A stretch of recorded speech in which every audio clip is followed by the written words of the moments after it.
What we're going to look at now are specific types of nth roots. So we're going to simplify things that look like the nth root of a to the n.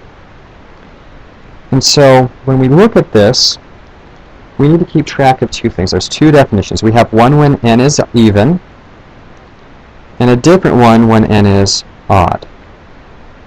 When n is even, the nth root of a to the n equals the absolute value of a. When it's odd, it's just equal to a.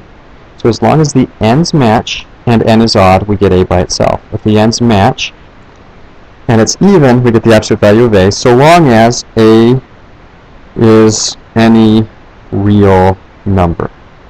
And this has something to do with the fact that we can't take a negative and we don't get a negative response out, or a negative result.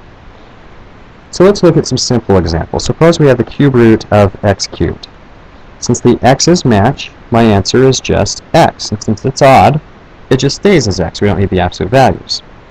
However, if I take the fourth root of the quantity x minus 7 to the fourth, because the 4's match and it's even, we take our x minus 7 and we put it inside of absolute values, thus forcing it to always be positive. Well, we could also look at the sixth root of minus 3 to the 6th, and this is possible because an even power makes a number positive before we apply the root, and so we just get the absolute value of negative 3, which is 3. And our last example we're going to look at, suppose we have the cube root of a fraction minus 8 over 125. Well, 8's a nice cube. It's a 2. 125 is a 5, and those are two that I recommend you have memorized, and so they just come out.